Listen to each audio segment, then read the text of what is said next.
कैलासवासी सोपान भानुदास देवकाते सर यांना जाऊन आज बरोबर आपल्यामधून वर्ष झालं मायबाप. पण बघा, जो जीव जन्माला आला ना मायबाप, त्याला एक ना एक दिवस जावं लागणार आहे. काय जर तुमच्या जवळ आलं तर त्यावेळी म्हणून चालत नाही माझा बाप आहे, माझा भाऊ आहे, माझा चुलता आहे, अजिबात म्हणून चालत नाही. नको नको म्हणा, गुंतू माया जाळी, काळ आला जवळी ग्रासावया, काळाची उडी पडेल बजेव सोडविन तेव्हा माय बाप. काय जर आला ना तुम्हाला माय बाप नेहलं तर त्यावेळी कुणाचं सुद्धा चालत नाही. म्हणून सती वेळी सावध व्हा, भगवान परमात्म्याचं नामस्मरण करा. गडे ऐका, सरांना जाऊन आज बरोबर वर्ष झालं. 8वा तो दिवस गेल्या वर्षीचा. याच परिवाराच्या दारासमोर सर्वजण आपण जमलो होतो. आज सर्व आहे, पण सर नसल्याची परिस्थिती आज आहे. काय होतं सरांचं आयुष्य, काय केलं सरांनी. अहो, पायाने जरी अपंग होते ना सर, तरी विद्यार्थी घडवण्यामध्ये सर कुठेही कमी पडले नाहीत. हो, पायाने चालता येत नव्हतं तरी पण सायकल घेऊन जावी, पळस मंडळात जावा, अनेक गावाला जावा, तास घ्यावेत मुलांचे. आज जी सरांनी मुलं शिकवलीत ना मायबाप, ती मुलं आज अमेरिकेमध्ये मोठमोठ्या हुद्द्यांवरती मुलं आहेत. किती उपकार करावे. पाहायला जर गेलं, आई वडिलांच्या नंतर आपल्या आयुष्यातील तिसरा जर गुरु कोण असेल तर तो म्हणजे आपला शिक्षक असतो. मायबाप, सरांनी खूप कीर्ती केली, खूप कीर्ती केली. मुलांना घडवण्यामध्ये सर कुठेही कमी पडले नाही. संसाराचा जर गाडा बघितलाच, घर प्रपंच चालवला, शिवाय अनेक मुलांचं कल्याण केलं, अनेक मुलं घडवली, चांगल्या पद्धतीचं शिक्षण दिलं. जी मुलं अनाथ आहेत ना, त्या मुलांना आपल्या पोटच्या लेकराप्रमाणे सांभाळलं मायबाप, त्यांचं जीवन सार्थकी लावलं. पण सर म्हणाले नाही की बाबाला तुम्हाला आईबाप नाही तर तुमचं आता कोण बघणार. पण स्वतः सर त्या मुलांचे आईबाप झाले आणि त्या मुलांचं कल्याण केलं. किती उपकार करावे मायबाप एखाद्या व्यक्तीने आपल्यावरती. पाहिलं जर गेलं ना, आज या कुटुंबाचा आधार निघून गेला मायबाप. माणूस सहज म्हणून जातो, ती व्यक्ती ही त्याच ठिकाणी गेली, आपणही तिथं जाणार आहे, काय होत असतं त्याला. पण असं म्हणणं मायबाप सोपं नसतं. जे खरं दुःख ज्या घरातल्या व्यक्ती नाही त्यांच्याशिवाय कोणी जाणू शकत नाही. आज जर पाहायला गेले या देवकते परिवारावरती वाईट दिवस आले मायबाप, कारण घराचा आधार निघून गेला. आज जर पाहायला गेलं, सरांचं आमच्या जाण्यासारखं वय नव्हतं, परंतु काय मायबाप, सरांना अटॅक आला असावा. पण आवडीचं क्षेत्र म्हणजे सरांचं शिक्षक होता, हातामध्ये वही पेन होता, तो वही पेन हातामध्ये असताना सरांचा जीव जावा. बघा, शिक्षकांची नोकरी तर केलीच, पण आवडत्या क्षेत्रामध्ये सरांना मरण आलो. एवढं सोपं आहे का. पण बघा, तसं जर पाहिलं गेलं, या कुटुंबाचा आधार निघून गेला, या मुलांच्या आयुष्यातला बाप निघून गेला. अहो, काय करतो बाप आपल्या लेकरांसाठी. मुलांची नाव आहेत दत्तात्रय सोपान देवकाते आणि राजेंद्र सोपान देवकाते. या 2 मुलांच्या आयुष्यामधला बाप निघून गेला. बाप तुम्हा आम्हाला कधी कळेल हे सांगता येणार नाही. काय करतो बाप, काय असतो बाप, कशासाठी धडपड करतो बाप, कधी इथून पुढे कळेल का नाही बाप, सांगता येणार नाही. अहो, आपल्याला एखाद्या गोष्टीची कमी झाली तरी चालेल, फुलं वाटू नका, जरा थांबा, जरा वेळानं वाटत. स्वतःला काय कमी पडलं तरी चालेल, पण आपल्या लेकरांना मात्र कधी कशाची कमी पडून देत नाही. त्याचं नाव बाप आहे. काय करतो बाप. अहो, ज्याप्रमाणे मासा पाण्यात राहतो पण माशाचं रन्न कधी दिसत नाही, त्याप्रमाणे बाप संसारामध्ये असतो, प्रपंचामध्ये असतो, पण बापाचं रन्न तुम्हा मला कधी दिसत नाही. अहो, ज्याप्रमाणे घरावरचं छत असतं ना, त्याप्रमाणे बापाचं हृदय असतं. किती जरी संकट आली तरी तो स्वतःच्या हृदयावरती, स्वतःच्या छातीवरती निर्भीडपणे घेतो. पण आपल्या लेकराला कशाचाही धक्का लागून देत नाही. त्याचं नाव बाप आहे. अहो, स्वतःची चप्पल फाटली तर 10 वेळा शिवून घालेल, पण आपल्या लेकराला 1000 रुपयाचे बूट कसे मिळतील याची दक्षता घेणारा म्हणजे बाप आहे. पण तो बाप तुम्हाला माय बाप कधीच समजत नाही. इथून पुढे समजेल का नाही सांगता येत नाही. इथं अनेक महिला मंडळ बसली असते. माझी तुम्हाला प्रत्येकाला विनंती आहे, जोपर्यंत तुमचे आईबाप माहेरामध्ये जिवंत आहेत ना, तोपर्यंत माहेरामध्ये जावा. 4-4 दिवस तुमच्या आईबापांजवळ राहावा, त्यांची काळजी घ्या. पण आपलं चुकतं माईबाप, ज्यावेळी आपले आईबाप जातात त्यावेळी आपण माहेरामध्ये जातो, 10-10 दिवस त्या ठिकाणी राहतो. पण कधी आपले आईबाप गेल्यानंतर तुमचे आईबाप बघायला येत नाहीत, परत तुम्ही राहिलाय का नाही. पण जोपर्यंत जिवंत आहे तोपर्यंत माहेरामध्ये जा आणि आपल्या आईबापांची काळजी घ्या. गडे काय करतो बाप, काय असतो बाप, कधी तुम्हाला कळायला नाही. अहो स्वतःचे जर कपडे फाटले तर 10 वेळा शिवून घालतो, पण आपल्या लेकरांना नवीन कपडे कसे मिळतील याची दक्षता घेणारा बाप आहे. पहाडाची छाती त्याचं हृदय गुलाब आहे. आई असते ना, पण आई घराचा पाय आहे. बाप घराचा पाय आहे, आई बाप घराचे पाय आहेत. परंतु तसं जर विचार करता पाहायला गेलं, बाप घराचा भक्कम पाय आहे आणि आई त्यावरती कळस आहे. पण एकदा का पाया घराचा खचला की घर कोसळायला वेळ लागत नाही.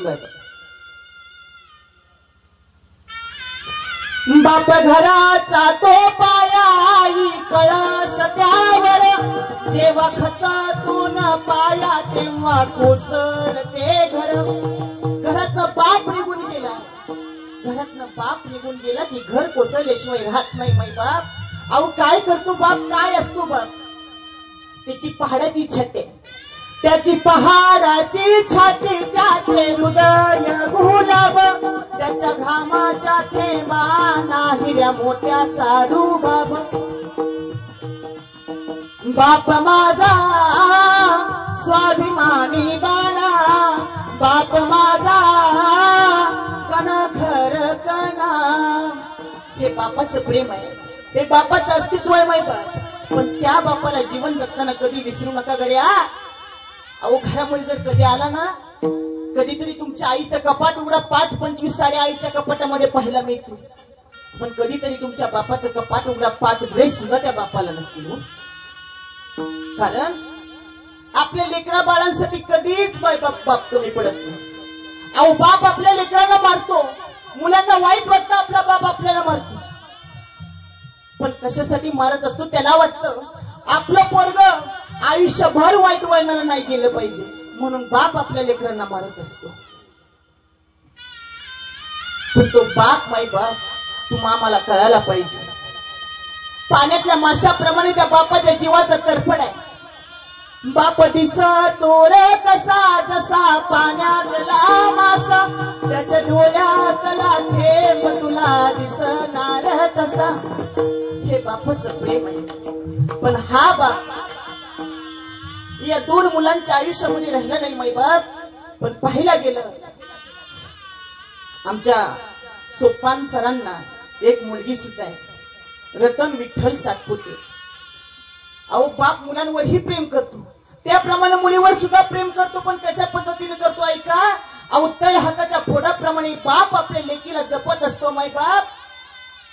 कशासाठी, कारण त्याला वाटतं आणि तळ हाताच्या फोडाप्रमाणे ज्या लेकीला वाढवली ती लेक आज दुसरीच्या घरी नांदायला जायची.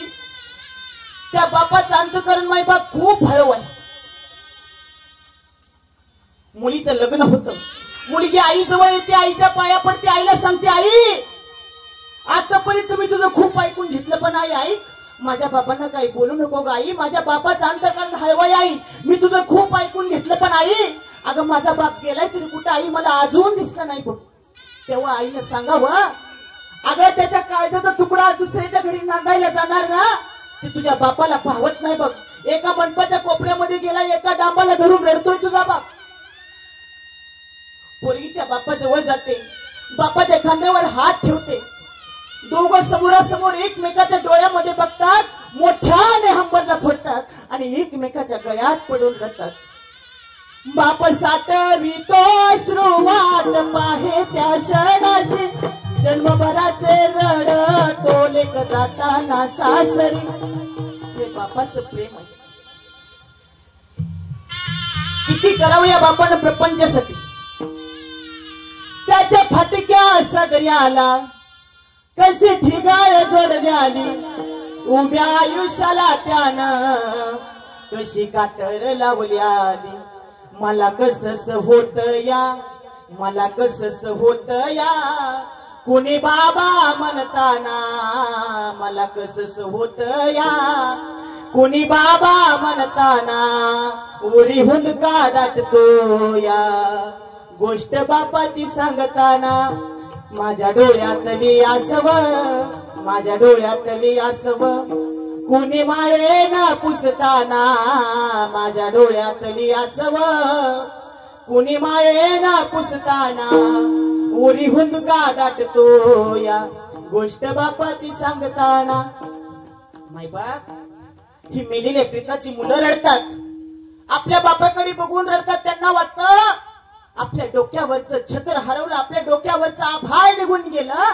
परंतु जी गेलेल्या प्रेताची पत्नी आहे ना, ती रडते. मायबाप पण रडताना कशी रडते, ती आपलं कपाळ बडवून घेते. का तर सौभाग्याचा अलंकार, तिचं सौभाग्य तिच्या आयुष्यामधून निघून चाललेलं असतं.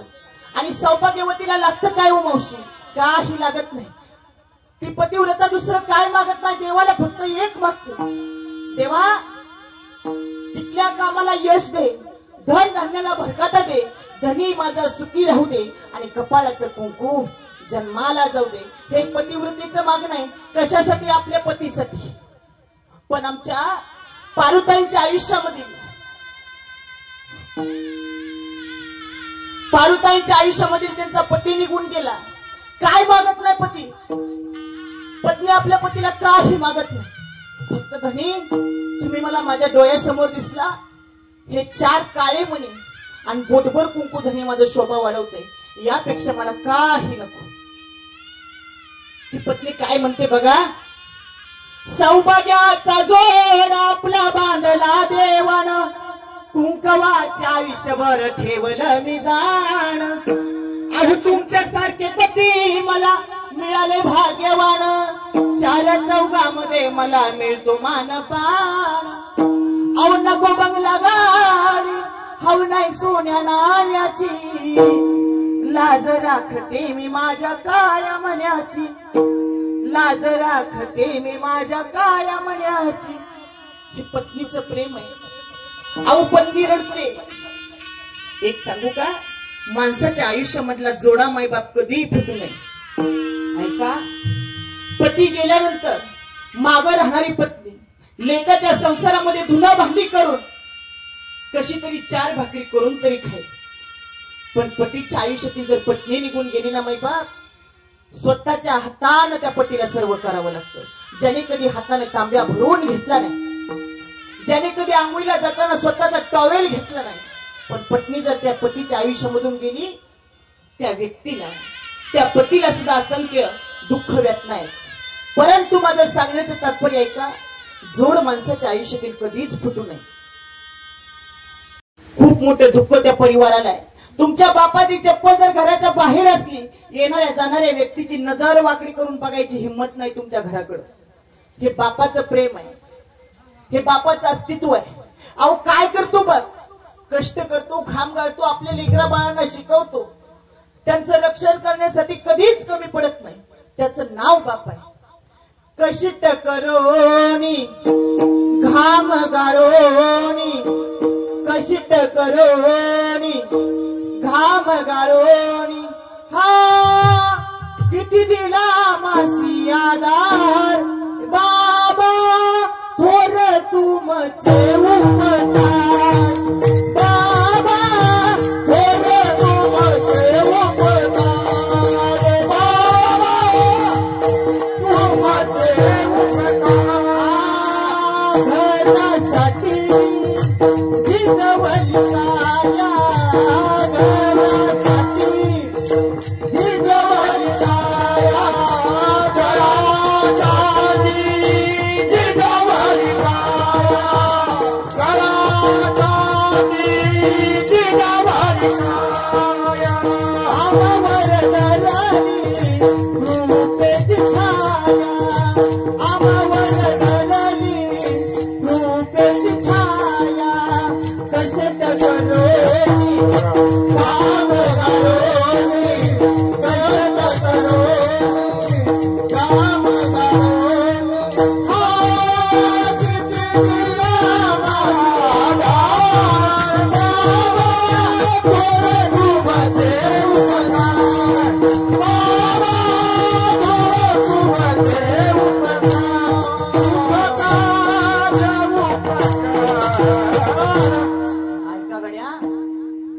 आपल्या माय बापांची सेवा करा. बघा, माणूस सहज म्हणून जातो म्हाताऱ्या माणसाचं आयुष्यामध्ये काय काम असतं, पण बघा म्हातारा माणूस म्हणजे वटलेलं झाड असतं. कदाचित ते झाड तुम्हा आम्हाला सावली नाही देऊ शकत, पण लक्षात ठेवा ते झाड ज्यावेळी हिरवं होतं त्यावेळी त्या झाडानं हिरवं राहून तुमचं आमचं संगोपन केले. हे आयुष्यामध्ये कधीच विसरू नका. माझं सांगण्याचं तात्पर्य ऐका. नका जाऊ पंढरपूरला, तुम्हाला मायबाप भेटणार नाही. नका जाऊ पंढरपूरला, तुम्हाला मायबाप भेटणार नाही. तुम्ही घरीच तुमच्या मायबापांची सेवा करा. तुमचं घर पंढरपूर झाल्याशिवाय राहणार नाही. एवढी ताकद मायबापांच्या सेवेमध्ये. म्हणून झालेली कीर्तन सेवा पांडुरंग